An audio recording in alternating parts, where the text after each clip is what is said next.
জিরোনাকে 4-1 গোলে হারিয়ে লা লিগায় পয়েন্ট টেবিলের শীর্ষস্থান ধরে রেখেছে বার্সেলোনা। লিগের আরেক ম্যাচে ভ্যালেন্সিয়ার বিপক্ষে অ্যাটলেটিকো মাদ্রিদ জিতেছে 3-0 গোলে।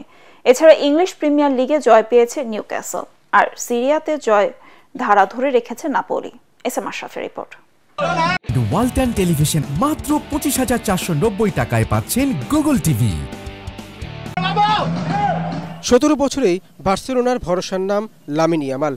বিশ্ব ফুটবলের মহাতারকাদের কাতারে নিজেকে নিয়ে যাবেন কিনা তা সময়ই বলে দেবে, কিন্তু ইয়ামাল এখন কাতালান শিবিরের অন্যতম অস্ত্র। তার জোড়াগুলি জিরোনার বিপক্ষে প্রথমার্ধে 2-0 এগিয়ে যায় হান্স ফ্লিকের দল।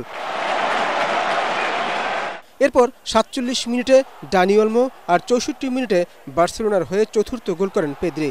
ক্রিস্টিয়ান স্টুয়ানি জিরোনার পক্ষে ব্যবধান কমান। এই জয়ে দ্বিতীয় স্থানে থাকা অ্যাটলেটিকো মাদ্রিদের চেয়ে 4 পয়েন্টে এগিয়ে গেল বার্সেলোনা। ভ্যালেন্সিয়ার বিপক্ষে আতোয়া গ্রিজম্যানরা জিতেছে 3-0 ব্যবধানে।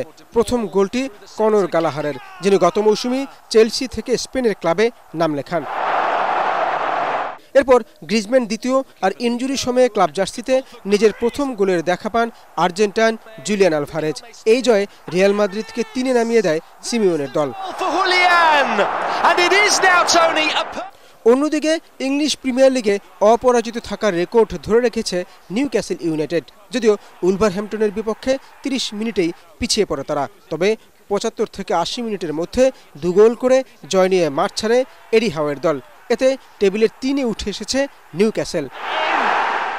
ইতালিয়ান লিগে কাগলিয়ারিকে 4-0 গোলে বিধ্বস্ত করেছে নাপোলি। তাতে 9 পয়েন্ট নিয়ে টেবিলের শীর্ষস্থান ধরে রেখেছে বর্তমান চ্যাম্পিয়নরা।